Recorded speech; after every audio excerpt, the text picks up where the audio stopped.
Kill Devil Hills, North Carolina. Population 6,000 people.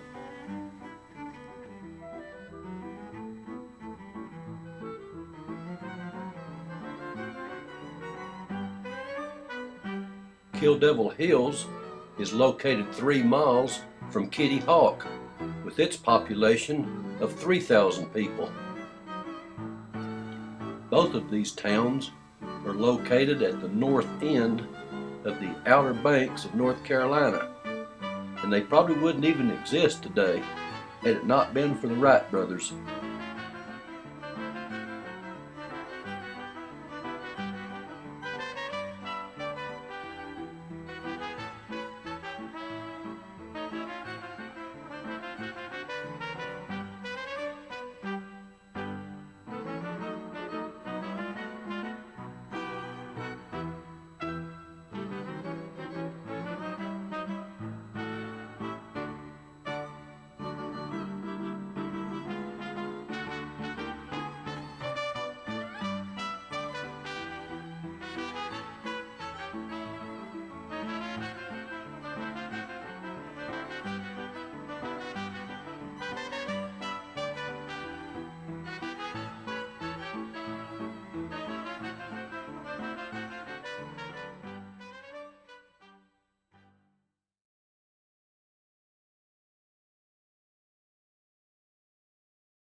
It was right here on this site at Kill Devil Hills when way back on December the 17th of 1903, the Wright brothers flew their airplane and made world history.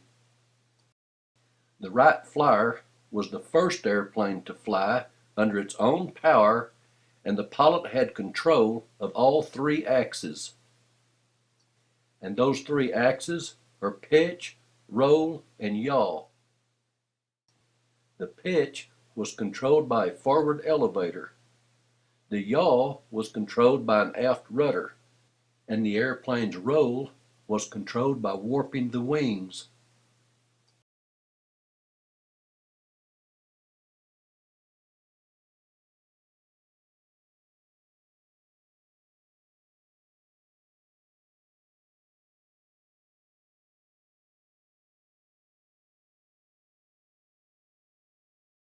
The first thing that we did at the Wright Brothers National Memorial was visit their museum and listen to a park ranger put on a presentation about the 1903 Wright Flyer. The park ranger told us that it cost $1.2 million to build this exact replica of the 1903 Wright Flyer.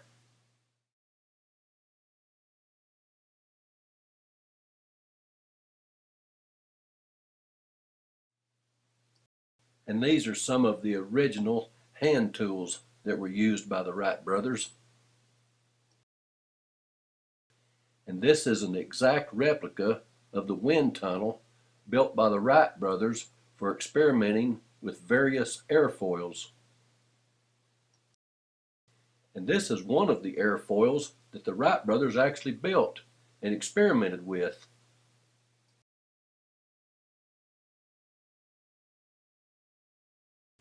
And this is an exact replica of the first engine used on the 1903 Wright Flyer. The original engine was built by one of the Wright brothers' employees, a bicycle mechanic named Charles Taylor. Charles Taylor built the engine in 6 weeks. It's cast aluminum and it weighs 152 pounds. The Wright brothers asked him to build an engine that would produce 8 horsepower, but when he got finished, he had built an engine that produced 12 horsepower. The telegram from Kitty Hawk had a special significance for the mechanic who worked in the Wright's bicycle shop, Charlie Taylor. Of course, I was greatly pleased to know that it had been accomplished, but at that time it didn't seem to be anything wonderful. That's that. I started on repairing bicycles back in the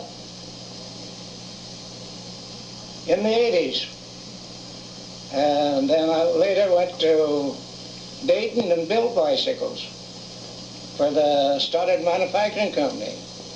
And they were just starting up in the bicycle business. Then I got acquainted with the Wrights, and I built bicycles for them. I did all the repair work while they went down Kitty Hawk to try out their gliders.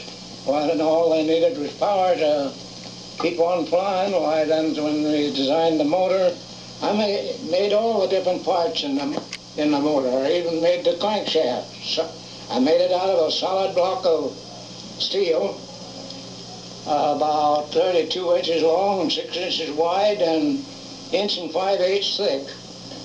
Cut it right out of the solid block by drilling holes and knocking out large pieces out of it, and then turning it up in the lathe.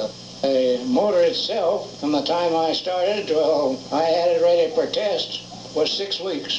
50 years ago, I can remember as though it was yesterday almost.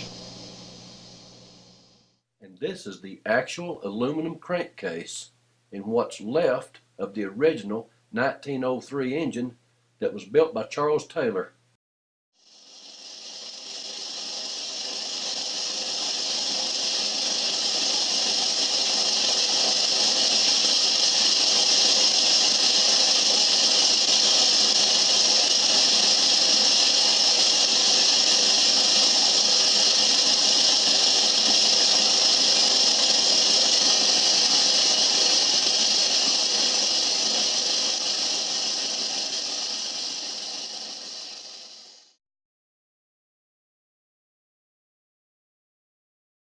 After we finished visiting the museum, we then went outside and walked around on the grounds.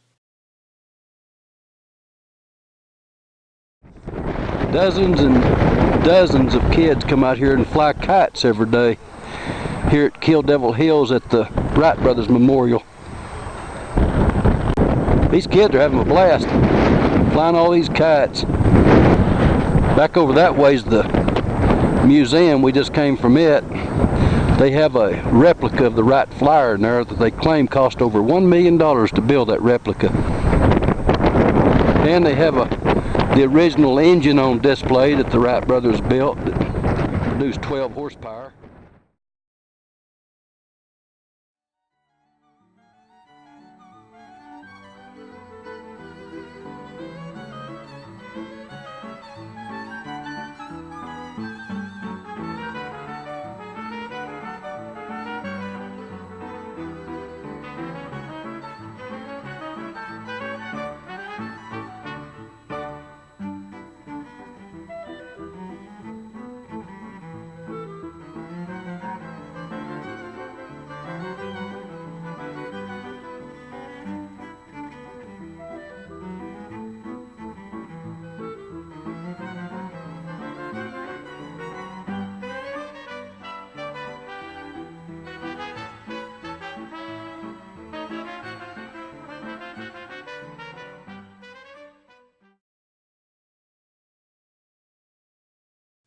A few days earlier, on December the 14th, Wilbur had actually won the coin toss, but his first attempt at flight failed, and the airplane suffered some minor damage.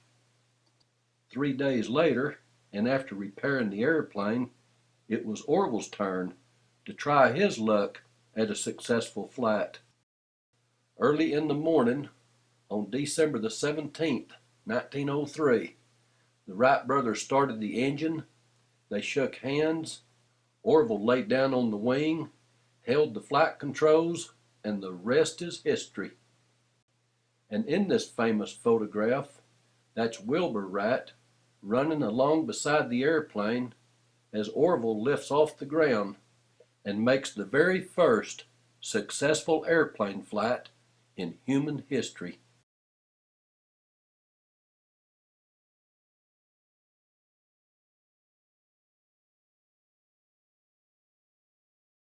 And here's Joanne and I standing next to the marker where Orville Wright took off on his first flight.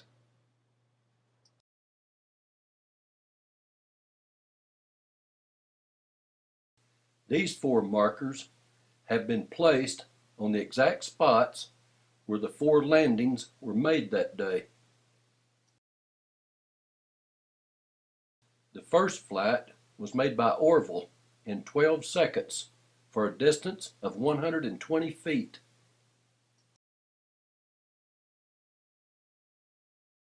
The second flight was made by Wilbur in 12 seconds for a distance of about 175 feet.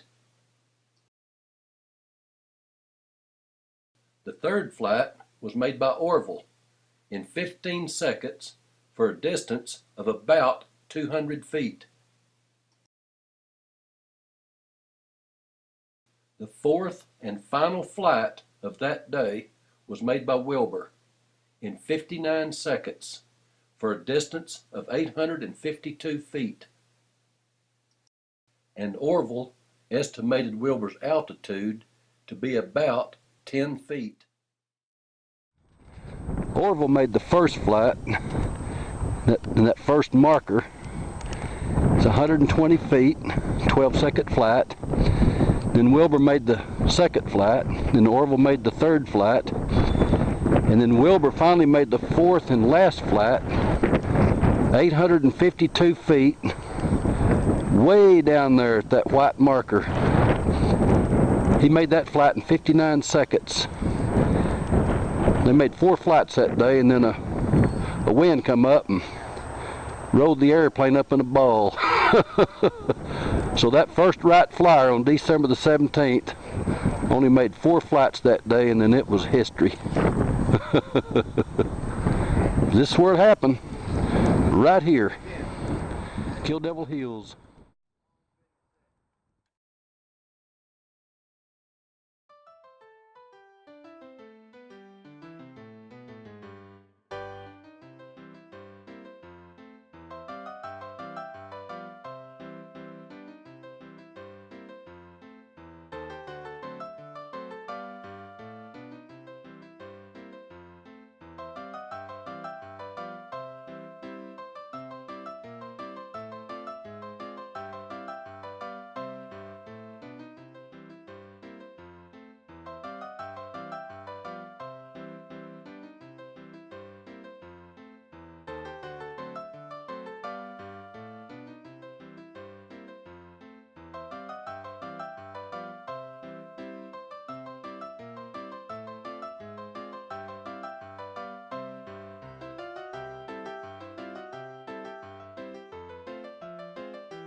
Wright Brothers Memorial probably doesn't mean much to most folks, but to an aviator, this is a real special place.